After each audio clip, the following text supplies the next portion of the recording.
আসসালামু আলাইকুম ওয়া রাহমাতুল্লাহি ওয়া বারাকাতুহু। আমাদের আজকের ক্লাসের বিষয় হচ্ছে মদ। মদ কাকে বলে? মদ শব্দটি আরবি। এই শব্দের অর্থ হচ্ছে হরফের উচ্চারণকে টেনে পড়া।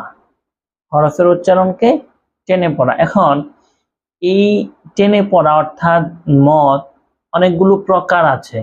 যে প্রকারগুলো আমরা এই ক্লাসের মাধ্যমে শেষ না করতে পারলেও আমরা কয়েকটি পাঠ করব বা 2 থেকে 3টি ভিডিওর মাধ্যমে আমরা মদের যতগুলো প্রকার আছে বা মদের যে নিয়মগুলো আছে সেগুলো আমরা শিখব।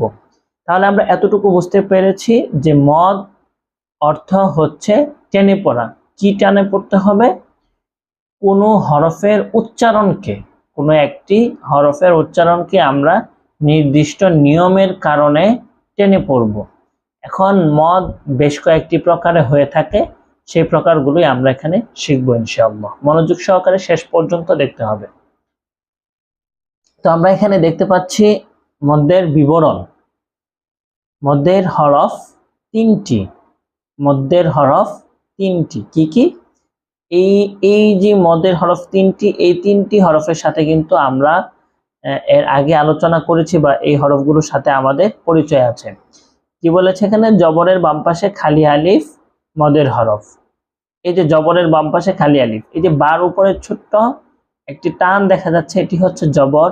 তারপর যে বার সাথে সংযুক্ত একটি টান উপরের দিকে, এটা হচ্ছে মূলত আলিফ, খালি আলিফ। এজন্য আমরা বলতেছি জবরের বাম পাশে, জবরের বাম পাশে খালি আলিফ মদের হরফ। মনে রাখতে হবে, জবরের বাম পাশে খালি আলিফ, পেশের বাম পাশে জজমওয়ালা ওয়াও। বার উপরে কিন্তু একটি পেশ, যেখানে কি বলেছে? পেশের বাম পাশে জজমওয়ালা ওয়াও মদের হরফ।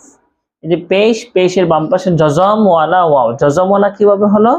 ওয়াওয়ের উপরে একটি জজম আছে, এজন্যই ওয়াওকে বলা হচ্ছে জজমওয়ালা ওয়াও। পেশের বাম পাশে জজমওয়ালা ওয়াও মদের হরফ। তারপর জেরের বাম পাশে জজমওয়ালা ইয়া মদের হরফ। এই যে বা, বার নিচে জের, জেরের পরে হচ্ছে জজমওয়ালা ইয়া, ইয়ার উপরে একটি জজম দেয়া আছে, এজন্য ইয়াকে বলা হচ্ছে জজমওয়ালা ইয়া। জজমওয়ালা ইয়া হচ্ছে কি? মদের হরফ। এই যে 3টি মদের হরফ, এই 3টি মদের হরফ এক আলিফ পরিমাণ টেনে পড়তে হয়। এখানে বলতেছে যে মদের হরফ হইলে ডান দিকের হরকতকে, মদের হরফ হইলে কাকে টানতে হবে? ডান দিকের যে হরকত আছে সেই হরকতকে এক আলিফ টানিয়া পড়িতে হয়। যেমন বা, জবর, তারপর খালি আলিফ। তাহলে কি উচ্চারণ হচ্ছে? বা আলিফ জবর বা। বা আমরা কিন্তু আলিফ কে টেনে পড়তেছি না, আমরা কিন্তু মূলত বা টেনে পড়তেছি। এখানে কি বলছে? মদের হরফ হইলে ডান দিকের হরকতকে এক আলিফ টানিয়া পড়িতে হয়। এখানে অনেকে হয়তো বুঝতে ভুল করতে পারেন যে হরকতকে কিভাবে টানবো, আমি তো আবার বলতেছি যে হরফকে। এখানে বিষয়টা হচ্ছে হরকতের উচ্চারণটা হরফের সাথে সম্পৃক্ত।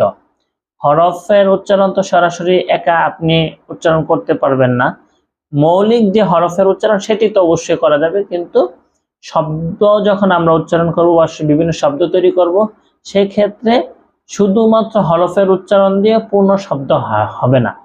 তার জন্য কিসের প্রয়োজন? হরকতের প্রয়োজন। এজন্য বলতেছে মদের হরফ হইলে। এখানে মদের হরফ কি? মদের হরফ হচ্ছে আলিফ, বা, তারপর হচ্ছে আলিফ, বার পরে যে খালি আলিফ, এটা হচ্ছে মদের হরফ। তাই মদের হরফ হইলে ডান দিকের হরকতকে, ডান দিকের হরকত কি? আলিফের ডানে হচ্ছে জবর। এই ডান দিকের হরকতকে কি করতে হবে? এক আলিফ টানিয়া পড়িতে হয়। কিভাবে? বা আলিফ জবর বা, বা আলিফ জবর বা। ঠিক একইভাবে বা ওয়াও পেশ বু, বা ওয়াও পেশ বু, বা ইয়াজের বি, বা ইয়াজের বি। তাহলে কি হলো? বাবু বি। এখানে কিন্তু একটি নির্দিষ্ট পরিমাণ টানতে হবে, সেই পরিমাণটা আমাদের কিন্তু এখানে বলে দেওয়া হচ্ছে। যে এক আলিফ টানিয়া পড়িতে হয়, এক আলিফ পরিমাণ টান 1 সেকেন্ড পরিমাণ হইতে পারে আনুমানিক। বা বা বা এভাবে বু বি, এই হচ্ছে এক আলিফ টান পড়ার নিয়ম।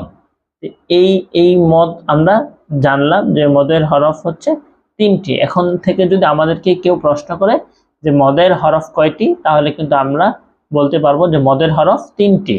তারপর যদি জিজ্ঞাসা করে কি কি, জবরের বাম পাশে খালি আলিফ মদের হরফ, পেশের বাম পাশে জজমলা ওয়াও মদের হরফ, জেরের বাম পাশে জজমলা ইয়া মদের হরফ। এখন কেউ যদি বলে যে আলিফ ওয়াও ইয়া হচ্ছে মদের হরফ, এভাবে যদি উত্তর দেয় তাহলে পূর্ণ উত্তর হবে না, কারণ খালি আলিফ জজমলা ওয়াও জজমলা ইয়া কিন্তু সব সময় টান হবে না। ঠিক আছে, আমরা সামনে জানবো যে লিনের হরফ হয় কখনো কখনো ওয়াও এবং ইয়া, তখন কিন্তু টান হবে না। কখন টান হবে? যখন সে পেশের বাম পাশে আসবে, ওয়াও যখন পেশের বাম পাশে আসবে তখন সে টান হবে। জের কখন টান হবে? যখন সে, অর্থাৎ ইয়া কখন টান হবে? যখন সে ইয়ার ডান পাশে আসবে, বা জেরের বাম পাশে যখন ইয়া আসবে তখন টান হবে। এই বিষয়গুলো আমাদের মাথায় রাখতে হবে। এতটুকু মুখস্থ থাকলে খুবই ভালো। মুখস্থ থাকলে আপনি হচ্ছে যখন কোরআনে কারিম তেলাওয়াত শিখবেন বা তেলাওয়াত করবেন, তখন আপনি খুব দ্রুত ধরতে পারবেন যে কোথায় এক আলিফ পরিমাণ টান হচ্ছে, কোথায় আমাকে টান দিতে হবে, এই বিষয়গুলো বুঝতে পারবেন। হয়তো প্রথম দিকে আপনার কাছে কঠিন মনে হতে পারে, যে কোনো পড়ায় প্রাথমিক পর্যায়ে কঠিন মনে হয়, কিন্তু এটা বারবার পড়ার মাধ্যমে, বারবার প্র্যাকটিসের মাধ্যমে, অনুশীলনের মাধ্যমে সেটি সহজ হয়ে যায়। প্রকৃতপক্ষে খুব একটি কঠিন না, খুবই সহজ। তারপরে এখানে বিস্তারিত কিছু আলোচনা আছে, এগুলো খুব বেশি গুরুত্বপূর্ণ না, এগুলো জানা থাকা ভালো, না মনে না রাখলেও কোনো সমস্যা নেই। কিন্তু এই যে এই তিনটা হরফ অবশ্যই মুখস্থ থাকতে হবে এবং মনে রাখতে হবে, তাহলে আমরা খুব সহজে আমাদের আরবি উচ্চারণ সহিষ্ণুভাবে করতে পারবো। তারপরে হচ্ছে লিনের হরফ আমরা পরবর্তী ভিডিওতে আলোচনা করব ইনশাআল্লাহ। আজকে এই পর্যন্তই। আসসালামু আলাইকুম ওয়া রাহমাতুল্লাহি ওয়া বারাকাতুহু।